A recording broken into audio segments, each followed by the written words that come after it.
Bonjour les amis, c'est Cyril de Lille et je continue avec la deuxième partie de la vidéo sur Voltaire et les Lumières, que nous enseigne-t-il? Toujours important de le savoir. Alors, que nous disent-ils sur le peuple? Ces Lumières qui sont donc aujourd'hui à la base de nos civilisations occidentales et du fonctionnement de nos élites politiques. Bien. Alors, que disent-ils à propos du peuple? Eh bien, il suffit de regarder ce qui en est dit dans l'Encyclopédie, qui est l'œuvre majeure donc des Lumières. La définition dans l'Encyclopédie du philosophe, je rappelle que les principaux membres de ce mouvement des Lumières étaient dits philosophes. Eh bien, la définition du philosophe dit que le philosophe, c'est celui qui est doué de raison, tandis que le reste du peuple ne fonctionnerait que selon ses passions, comme un peu une bête brute. Évidemment, il y a le peuple, c'est ce que je disais, vous savez, à l'époque du Moyen Âge, le peuple fonctionnait comme ça selon des bas instincts. Nous marchions à quatre pattes, un petit peu comme des cochons ou des loups sauvages, et nous mangions ce que nous trouvions par terre. Et puis, les Lumières sont arrivées en hommes de lumière comme ça et nous ont montré la voie. Ils ont dit, regardez, vous pouvez vous tenir debout vous aussi, à condition de nous obéir, bien sûr. Donc, il n'y a que le philosophe, bien sûr, qui serait doué de raison. Le philosophe, évidemment, doit être écouté du peuple et obéi sans réflexion. On ne réfléchit pas, on obéit, car c'est le philosophe, c'est l'être de lumière. Tout ça, c'est ce qui est défendu donc par les Lumières, Voltaire, etc. Alors, nous pouvons remarquer un profond humanisme, bien sûr, dans cette façon de voir les choses. Euh, la définition du mendiant dans l'encyclopédie dit que le mendiant, c'est un gueux, un gueux, un membre de la populace, un homme méprisable, qui demande l'aumône par oisiveté ou par fainéantise. Voilà. C'est un plaisir pour lui en fait. Il ne travaille pas, il est là et puis il demande de l'argent gratuitement. C'est quand même incroyable. Quel plaisir de rester dehors comme ça en hiver et puis d'éventuellement mourir de froid dehors, c'est bien connu. Euh, alors, il préfère donc demander l'aumône par oisiveté ou par fainéantise plutôt qu'en travaillant, évidemment. Il ne veut pas travailler. Il fait cela, l'aumône, par profession, bien sûr. C'est une très belle profession. On le voit qu'ils sont très heureux, ces gens, de manière outrancière d'ailleurs, puisque nous les retrouvons morts de faim ou alors morts d'overdose parce qu'ils se droguent. Donc, c'est sûr qu'il y a vraiment une volonté de leur part d'être heureux. Ça se sent. Ce sont des lâches, je cite toujours l'encyclopédie, ce sont des lâches, des voleurs qu'il faut châtier, car leur exemple est contagieux. Voilà, les autres vont faire la même chose après. Ah bah oui, j'ai pas besoin de travailler, il suffit que j'aille aux abords du métro et puis que je demande de l'argent. Ah ben, je vais le faire aussi, vous vous rendez compte? Quelle horreur. Il y a, je cite toujours l'encyclopédie, il y a des colonies où l'on peut les exploiter à bon marché. Quel bel humanisme, non? Vous ne trouvez pas, vous n'êtes pas touché, sincèrement, au fond de vos cœurs? Bien. Voyons ce que disent les lumières. Je rajoute toujours les guillemets, c'est important, ne sont pas du tout des lumières pour moi, j'ai la lumière du Christ. Les lumières, et Voltaire en particulier, à propos du dimanche. Sujet, encore une fois, d'actualité, l'autorisation du travail le dimanche. Eh bien, autoriser le travail du dimanche, selon l'encyclopédie, permettrait aux pauvres de gagner plus d'argent. Bah oui, travailler plus pour gagner plus. Donc travailler également le dimanche. Oh, bande de sagouins, bande de sauvages, là, bande de mendiants, de gueux. Cela les empêcherait de dépenser leur argent n'importe comment, en buvant et en se querellant au cabaret. Eh oui, eh oui, bah oui, le peuple, quand on lui donne de l'argent, dès qu'il a un moment de liberté, c'est ça qu'il fait. Il boit, il met tout dans l'alcool, ou il met tout dans. Il va au cabaret, puis il se bagarre avec des gens.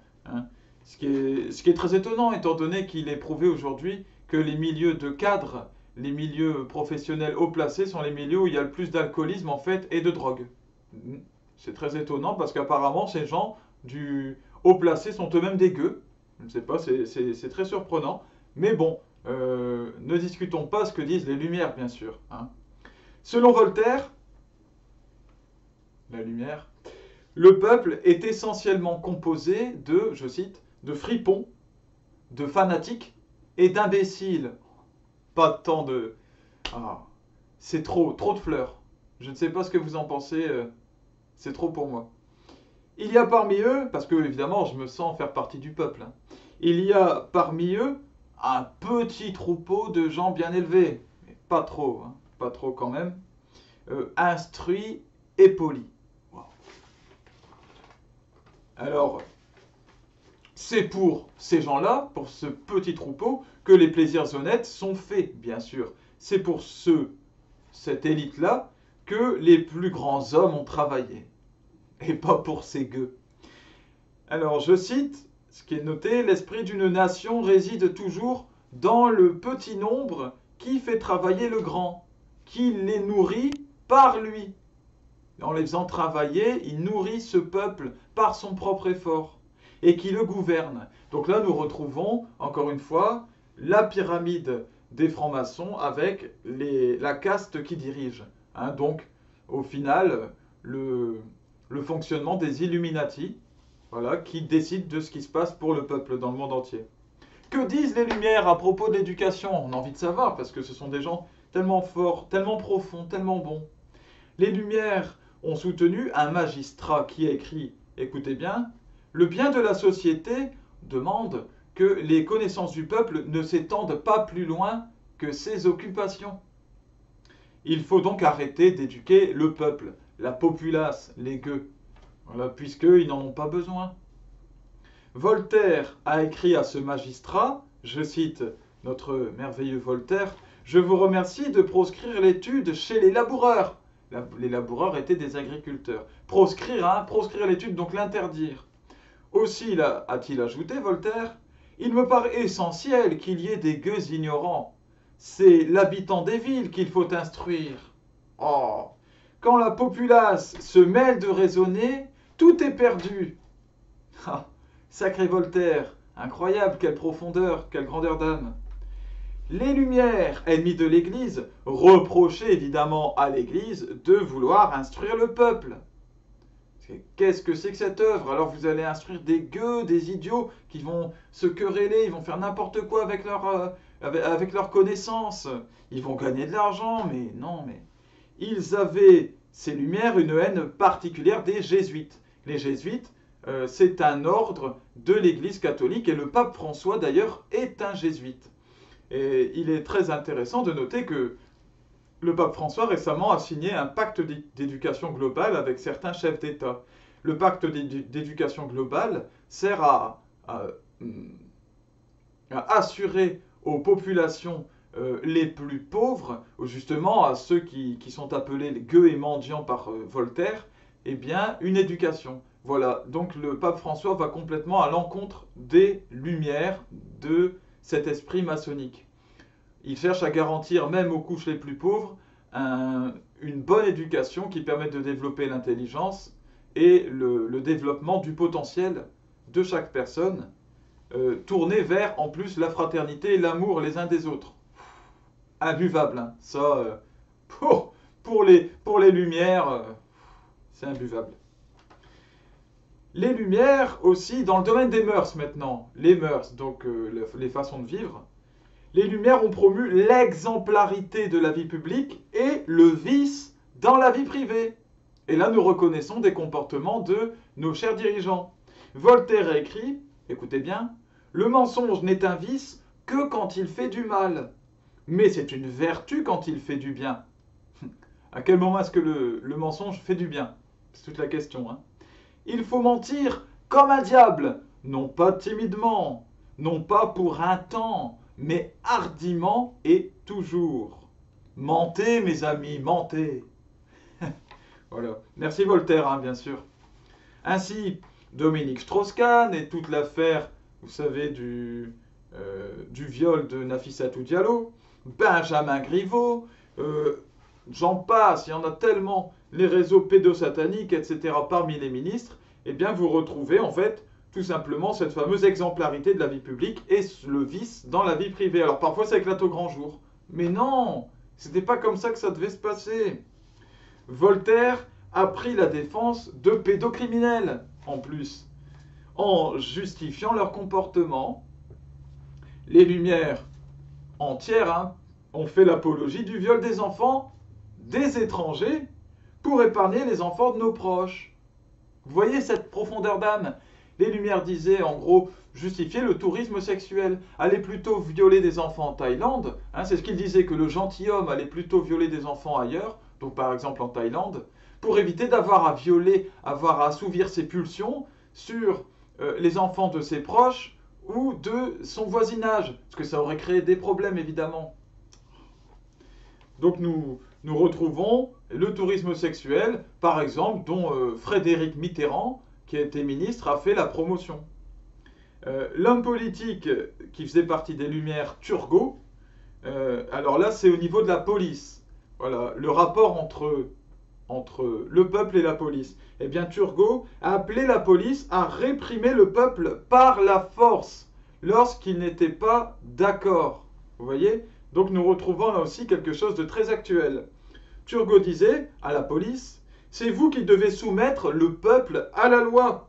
N'ayez aucune indulgence, aucune.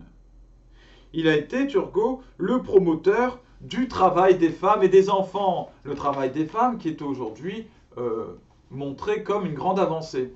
Voilà. Eh bien, ça vient de la franc-maçonnerie et de leurs penseurs des Lumières. L'Église, en particulier les jésuites, défendait, et défend toujours, le pouvoir au service du peuple, quelle que soit sa qualité à ce peuple. Le mouvement d'idées Lumière, lui, s'est dit opposé à l'obscurantisme, hein, j'en parlais dans la première vidéo, hein, tout c'est ma bosse, monseigneur. S'est dit opposé à l'obscurantisme de l'Église, et il a donné le libéralisme du 19e siècle, qui a promu le travail des enfants, la paupérisation des masses, hein, puisque les gueux doivent être plus pauvres et se contenter de faire ce qu'on leur dit de faire et de travailler comme des bœufs ignorants, hein, avec le joug sur le cou. Il a promu ce libéralisme, le bagne, à la place de la peine de mort, la DAS, hein, les services sociaux inhumains avec les enfants, j'en parlais dans la première vidéo, pour en faire des enfants soldats. Il a promu l'explosion du capitalisme et la dépravation des mœurs, donc avec l'instauration de la vie du vice dans la vie privée. Pour en arriver là, il a fallu évidemment calomnier l'Église, la salir, puisque l'Église, qui avait le pouvoir à ce moment-là, politique, religieux, spirituel, puisque tout le monde était catholique, eh bien, présentait un modèle, un modèle de morale et d'amour qui ne pouvait pas servir l'intérêt de ces libéraux, de ces rapaces qui cherchaient l'argent comme ça, de manière malhonnête. Les Lumières ont préparé le règne de l'argent roi, évidemment, ont rejeté la morale et la spiritualité à la poubelle, ça ne faisait pas leurs affaires, ben oui. En conclusion, les Lumières, c'est la montée de la franc-maçonnerie et de son idéologie marchande. Voilà. Je précise encore une fois que pour cette série, cette vidéo en deux parties, eh bien, je me suis inspiré des vidéos de Marion Sigaud, historienne catholique, dont je place la chaîne en lien dans la description. Voilà. Mes chers amis, que le Seigneur vous bénisse. Je vais revenir dans très peu de temps pour d'autres vidéos sur tous les sujets de l'actualité, il y en a beaucoup. Eh bien, que vous restiez tranquille, calme, en toute confiance avec Dieu, quel que soit votre état, et que tous vos proches soient protégés, puisque nous vivons des temps de plus en plus difficiles et troublés. À bientôt!